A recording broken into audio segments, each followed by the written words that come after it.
Hello my friends, today is the 5th anniversary of GiantGrantGames, and instead of doing something cool and celebrating, I'm going to answer a bunch of user questions while playing footage of a community event we played a couple weeks ago. This is Starcraft Micro Tournament, which is exactly what it sounds like. A game where players are given curated sets of units and have to micro against their opponents. You get 4 points per win, 100 points to win the game, and this lobby was stacked. Quite a few top Ace Battle Aces players decided to jump in, including Broidon, who was the #1 player in the world in that game, which is of course a pure micro arena. Basically everybody here was really good.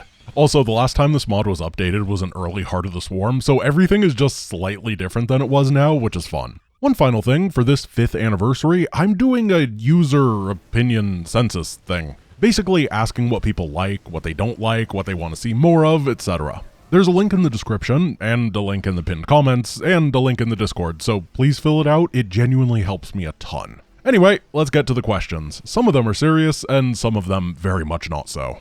Question number 1. Do you have a long-term goal for the Archives channel? No. The Archives is just something that I like doing. Making the big edited Starcraft videos is less and less sustainable these days, but the Archives is where I can express my enjoyment and love for the game without having to get 250,000 views to consider a video successful. While I do take views into consideration, it's more of a way to tell if people are interested in the specific thing we're doing or not. The Archives is mostly just an excuse for me to play Starcraft almost every day, and it's gonna stay that way. Is there any specific creator that particularly inspired you to take on creation? Nobody really inspired me to start making content, but I would say that the early Day 9 dailies and Total Biscuit both greatly informed my opinions on what good content is. I have no desire to replicate them, but I did learn a lot.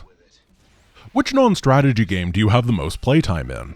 That's a really hard question. It's probably World of Warcraft, because just like the rest of the planet, I played it religiously from mid-2005 until 2009, but I don't have access to actual playtime count there. The highest hours that I do have on a Steam game is Kerbal Space Program, with 571 hours. Turns out that learning orbital mechanics is not a quick endeavor, but it did kind of leave me sad because once I tried picking up the game again, and you know how physics works, it's so absurdly easy that I can't stay engaged, even with all the crazy mods.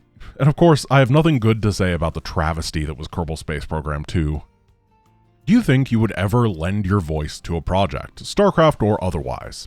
I do voice the tutorial in Zero Space, and I've lent my voice to a couple units in modding projects before, under the condition that it be edited enough that it's not obviously me, because I don't want people to be brought out of the experience while playing. It would be fun for a moment and then get really annoying really fast. I'm not against the idea, but I try to be cautious about it. I also don't want to be listening to myself in custom campaigns as I play, it would be really weird.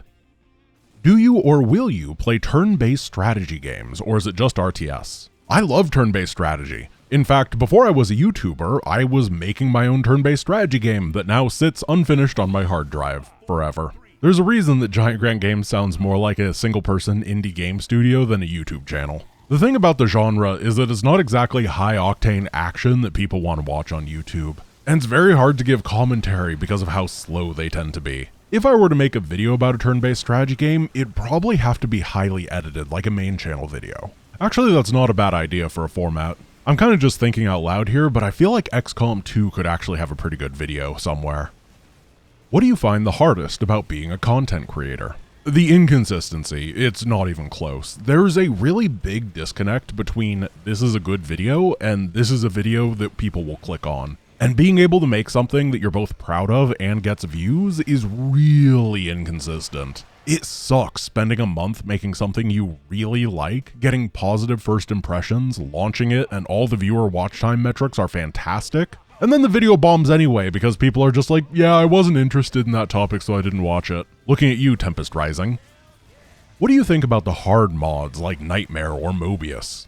First of all, Mobius is actually not very hard. It is using Nightmare as a base, but it is not a very difficult thing because your units are so powerful. However, Nightmare was designed before the custom campaign manager or anything existed. I specifically made it as something that I could play on stream for content. It was not meant for the average player, and I'm fine how it turned out as a result. However, Nightmare is an exception. I think experimentation and expression are very important in mods. Being able to play with the things you're given is the main charm point. If a mod is too easy, it isn't fun to use the new stuff. But if a mod is too hard, then all the suboptimal new stuff is pointless and you get railroaded into imba stuff. Finding the sweet spot as a creator is very difficult. But we do have data that people prefer something between hard and brutal difficulty overall, and I think that's what modders should strive for. If you are going to add extra difficulty, I think the way that mods like Swarm Reborn do it is a great example, where instead of just attack waves being 150 supply death waves, each mission gets a twist on the ruthless difficulty, and it tells you what that twist is. But you have to be careful about that style as well.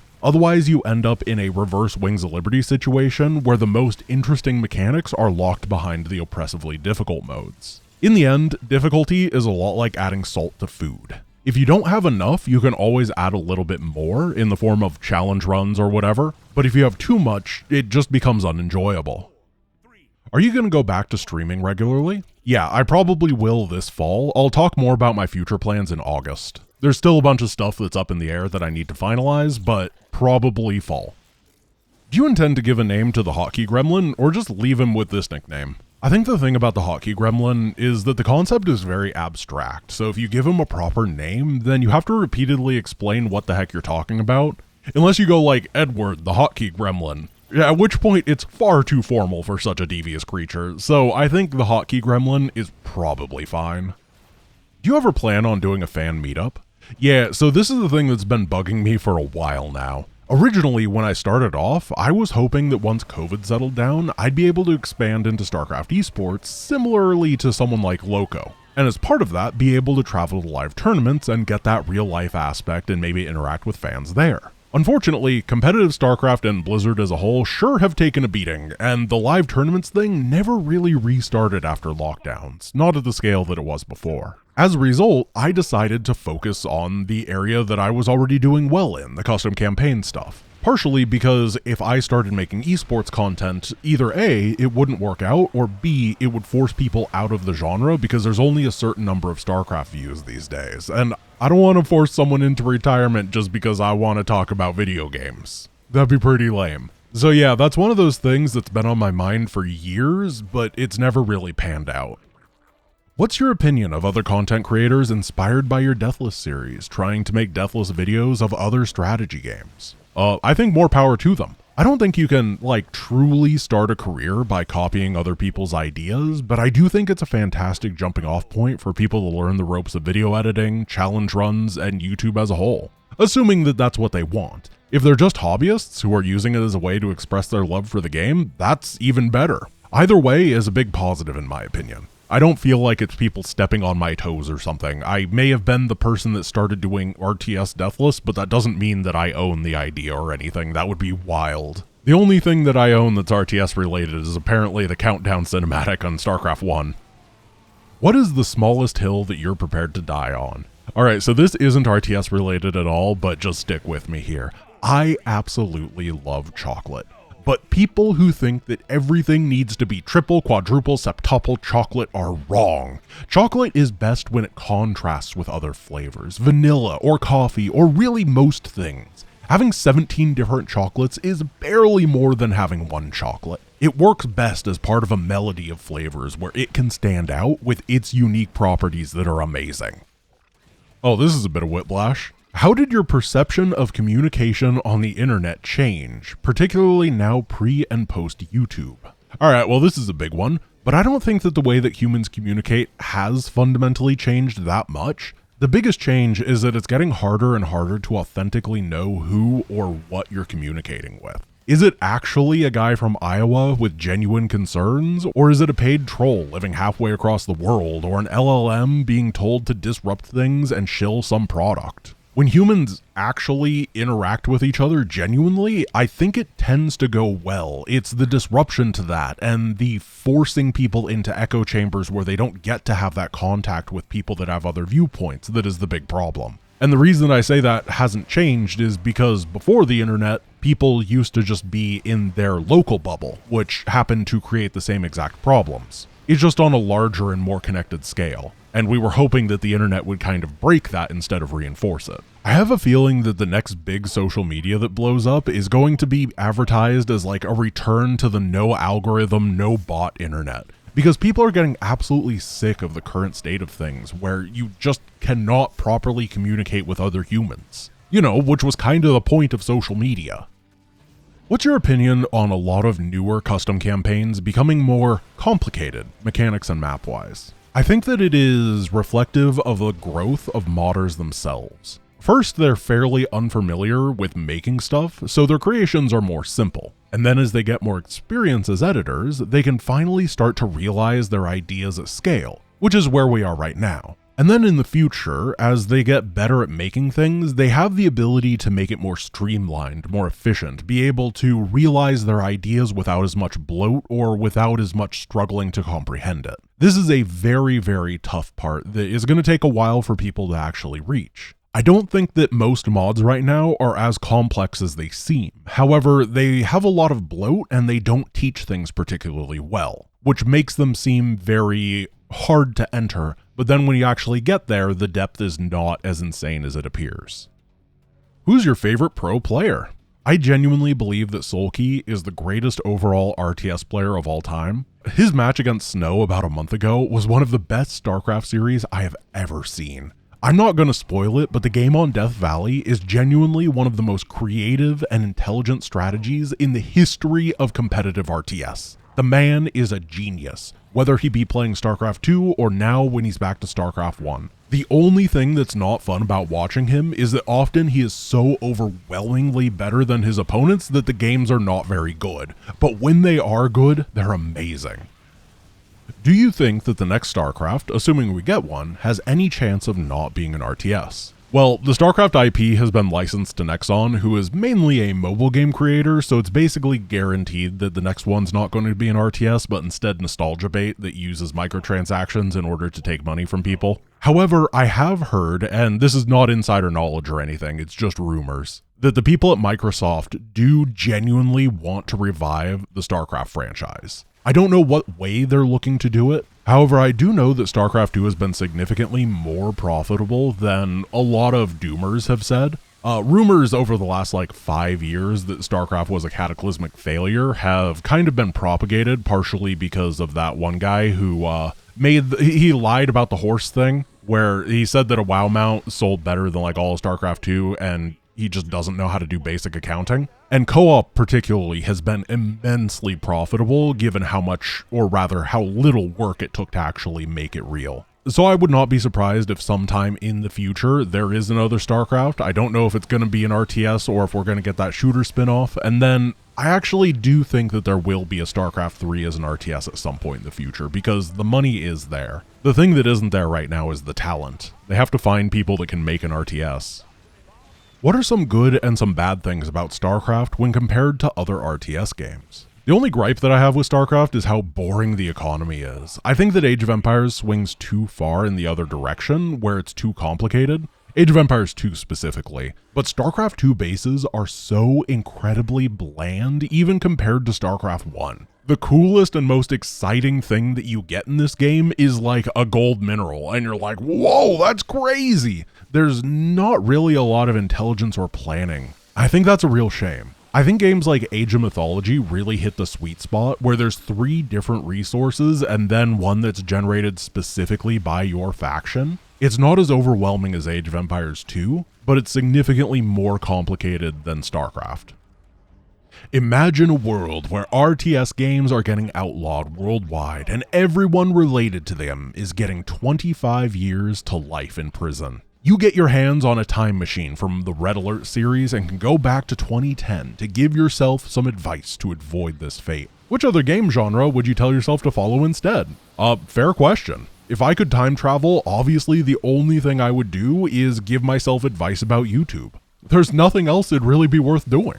Honestly, the biggest thing I would do is tell myself to get in a position where I could start making content sooner. I'd wanted to make stuff since 2010. But my living conditions at the time were absolutely abhorrent for content creation. It was a house where 5 of us were living, and during the day on the main floor, it was a childcare center. And my bedroom was right on top of the nap room. So throughout a lot of the day, it was just the screams of tired children who refused to go to sleep echoing through the floor. Wasn't particularly good for content creation unless I was playing horror games. The thing is, it was a really sweet deal, and I did work at the childcare for quite a while as well. So, it was a good gig. Moving away just for the potential ability to make content if I didn't know it was going to work out would be insane, but now I know that I have what it takes, and if I had the ability to go back, then obviously I would have taken that leap. As for what genre of content I would have made, really, I would have just let the winds take me wherever they go. I have no idea. What's your favorite fruit?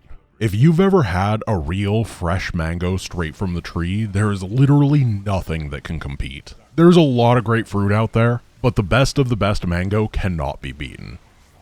Do you think there will ever be a strategy game that is better than Starcraft 2? Well, I mean, there's a lot of different strategy games out there, and many of them do things better than others. For example, I talked earlier about how I don't really think the economy in Starcraft is very good. There are definitely games that do that better. And there are games that do the huge sense of scale better. However, as a comprehensive RTS, and particularly in the campaign setting, I will agree that StarCraft 2 is best currently. And someone better surpass them, otherwise I'm going to be pretty pissed. But I don't know who that's going to be right now. Rock, paper, or scissors? Well, I played Warlock, so mushroom. How did you get good enough to be able to come up with these insane strategies? So the first step is to play a game for 10 years before making any content for it. That definitely helps. There's no such thing as quick understanding in life. The actual answer is just put a lot of hours into it and practice. It's not just the non-challenge content for 10 years, obviously, but doing a lot of challenge runs makes you think in a challenge run way. Once you start training your brain to solve problems, it will get better at solving different tangentially related problems. After all, that's kind of the entire point of having a central nervous system. Learning is just one of those things that takes a lot of time and effort, and if anybody says that they can learn things quickly, it means they can only learn them shallowly. Why don't you play a real man's MOBA like League of Legends? Back in like 2011, I actually did play a decent bit of League. I mained Karthus because my Starcraft experience gave me really high map awareness, and his ultimate dealt damage to every hero on the field. And back when everyone was really bad at the game, someone that could keep track of every enemy hero was at a huge advantage. But unfortunately, the problem with League players is the League players. They're just not a particularly good or fun community. I have nothing against the game itself. If you had to get in the boxing ring against another StarCraft creator, who do you think would make the fairest match and why? Well, I'm really tall, 6'7", which is 200 centimeters. So I end up having a really big advantage against many creators, though I do think Hearthstone could beat me up in a way that would be entertaining for everybody besides me. Does the current state of StarCraft make you worry about your YouTube career? What's the plan going forward? Well, welcome to Whiplash again. I can't talk about my long-term plans, there's going to be a video in August about that, but I'm not worried about the state of StarCraft's decline because I'm well aware that it's happening, and I've been well aware of it for years. It shouldn't be taking anybody by surprise. But as I said, I can't announce anything until everything is set in stone, because otherwise it'll get people's expectations up, and then if things don't come to fruition, they'll just be sad forever, which wouldn't be good. Overmind, smash or pass? I think it'd be really hard to get the Overmind into Smash Bros. Because of his size and lack of maneuverability. I think he might better serve as a map than as a playable character, but a very interesting question. Why haven't you teamed up with other giant creators and formed a giant team to make giant content? I know this is a joke question, but holy crap, collaboration in the StarCraft 2 scene is freaking hard, and I'm going to use this as a time to talk about it. Nobody will do any sort of pre-prep, even if it's just 5 minutes, and most everybody is content just sitting in their little space doing their little thing these days. Partially because they've been doing that for 10, 15 years at this point. They have something that works, and a lot of them are kinda checked out at this point. I give massive props to Hearthstone for running his game shows because it's like herding cats. It is absolutely not worth the effort. I've heard the horror stories of his behind the scenes. I think part of it is because StarCraft 2 doesn't naturally have a good way for creators to pair up people than doing something that people will watch. Partially because co-op just doesn't get views. So the scene never really nurtured that sort of environment. This is a bit off topic, but people keep asking my darn opinion on VTubers. They've been doing this for years, and I was woefully uninformed on the topic, so a few months ago I decided to spend a week where my only entertainment was VTubers. Rest in peace, my YouTube recommendations. I just wanted to see if I could understand the scene that I knew very little of, and the thing that instantly stood out to me is that everybody in that scene is entirely supported by collaboration. They are constantly collabing with everybody. And that's a really good system, both for content and exposure. And I think that us flesh tubers should learn from that. It's a major weakness of the Starcraft scene, and unfortunately, I do think it's too late in the life cycle to fix.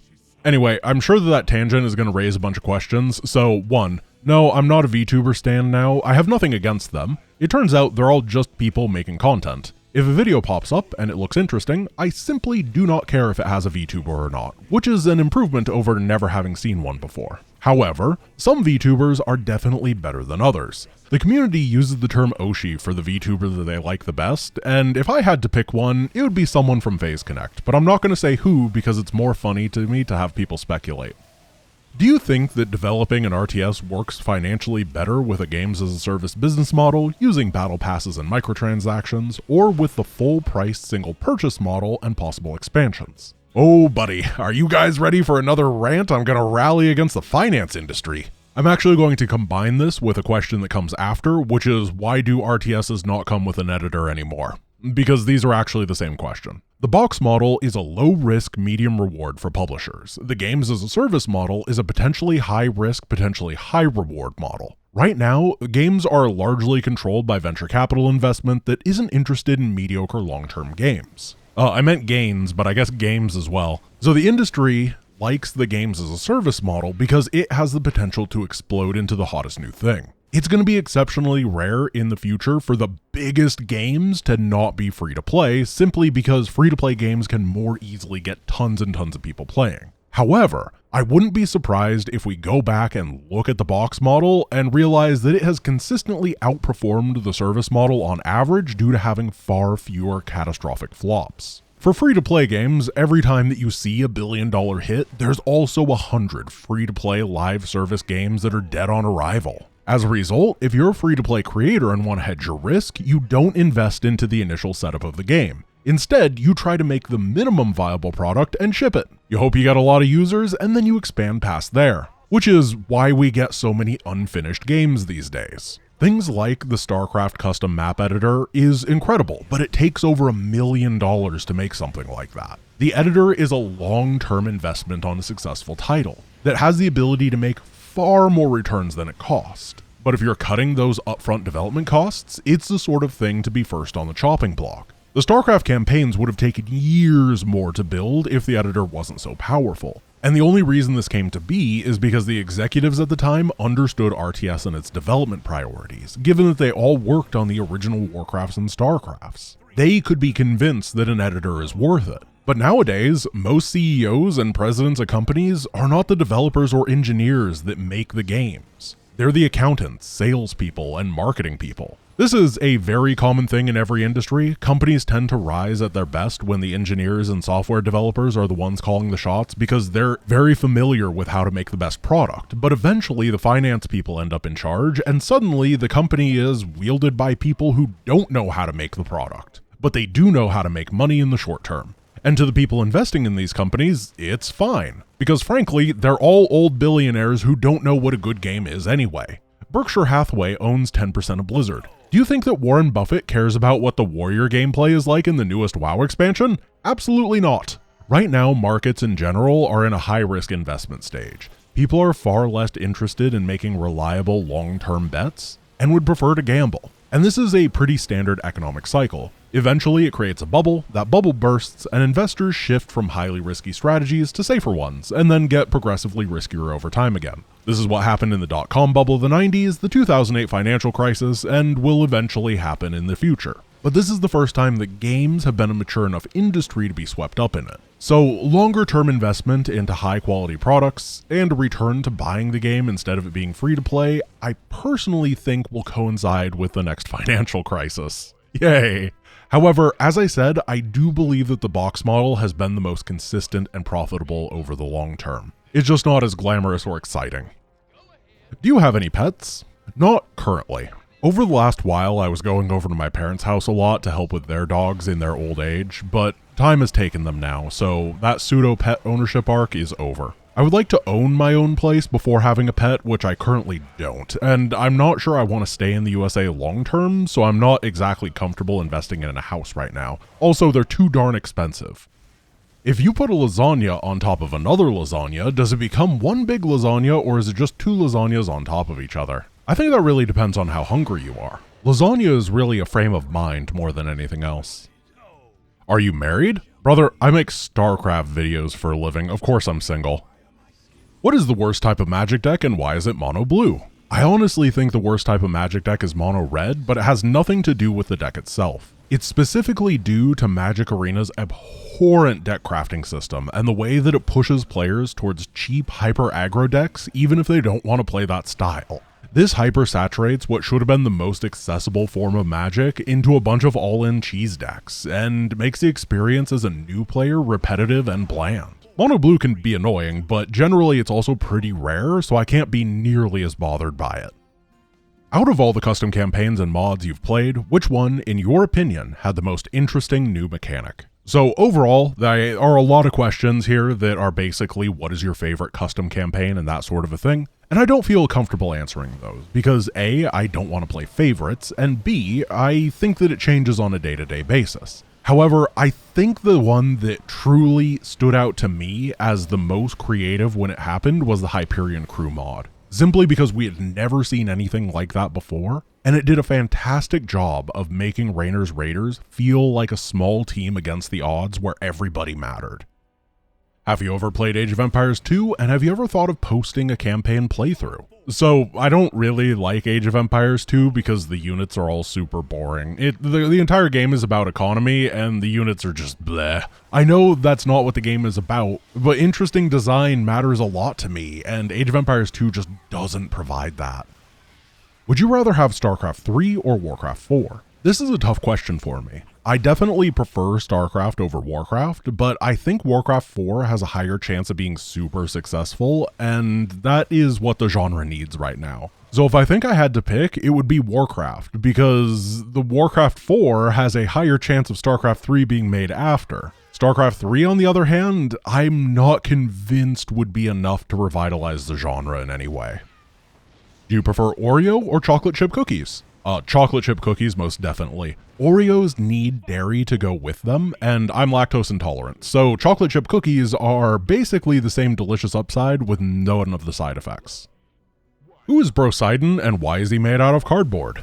Broidon is a cardboard oxalotl that my little sister stole from a store at the mall that was going out of business, and then gifted to me when she moved to university. He's a hero of the people, a champion of not wasting your time watching ads, and appears in one of them main channel videos about ads I made. Basically, I got the cardboard oxalotl first, and then I had to figure out a video to put him in after, and that's what popped out. Unfortunately, all the acting in that video absolutely destroyed his little cardboard body, and he can't really move now. I seriously need to invest some time in reinforcing him so that he can make some public appearances again. His fans want to see him. Would you consider doing even one-time videos on some older RTS games? Yeah, this is actually something that I would like some input on. The problem is that a lot of older games, you do like 5 or 10 episodes on it, and people really lose the interest pretty quick.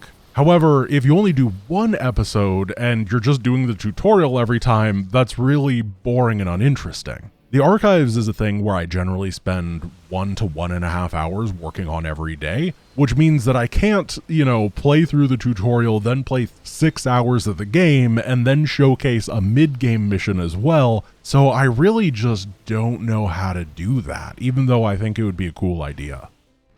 What is your all-time favorite shiny Pokemon? In the entire history of Pokemon, the only non-hunted shiny that I've ever found was a Sableye in Black and White 2, so it has to be Sableye for that reason. It's my one and only. And this wasn't asked, but my favorite Pokemon overall is Mimikyu.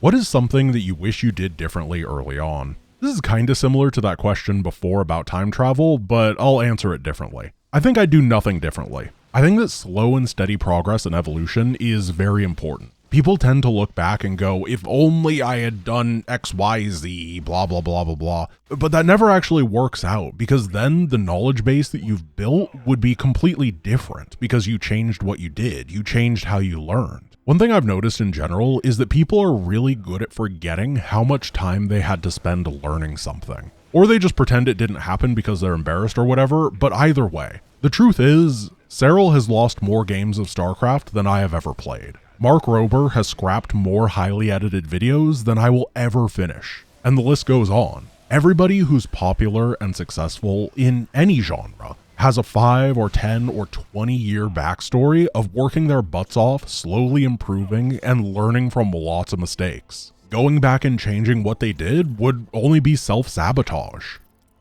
When did you start getting interested in the design aspect of games? I don't know exactly why it started, but for as long as I remember, I've always been interested in the idea of not just what people like, but why they like it. I think that understanding is a really powerful tool for finding other things that you like that might be completely out of left field, which can be a great way to have a large breadth of things that you're interested in that seem completely unrelated to an outside observer, but all have unified traits that you personally find enjoyable. For example, I've found that I really like the hyper-optimization of non-standard tools for unique and interesting outcomes. This understanding means that I can find equal enjoyment in grinding the ladder with my own custom deck and battle aces, figuring out how to two-man the Flame Leviathan raid boss back when Old War Classic came out, landing on the Mun in Kerbal Space Program with only solid rocket boosters, or doing a dumb blaster-only build in Knights of the Old Republic 2. Forcing everybody to be non-alcoholic vegetarians in Mistia's Izakaya, or taking an esports-focused video game and deciding to make a career out of its single player. On the surface, none of these really have anything in common at all, but understanding the aspects of the game that you like, which is understanding the design aspect of the game, means that you can then use that as a springboard to figure out more and more and more things in your life that can bring you joy. Are you going to continue with community play events? Well, obviously what you can see here in the background is one of them, but the answer is yes. However, there's a bit of a backstory. Originally, I was planning either 2 per month or 1 per month free-for-all or team commander games with the community. However, that mod is a bit too extreme. We did a Stukov one that never got uploaded to the archives because it was awful. The modder Crazy Mouse and I basically got stuck in a degenerate loop of both killing each other's workers over and over and over again while not being able to do anything else and cheesing each other with the top bar. It wasn't interesting, it wasn't fun, and we were stagnated forever. So obviously, after the game, I DM'd him and was like, this is bad, why don't we just make a better version? So we did. We planned it out, made the entire mod, play tested it, and have it 100% ready to go.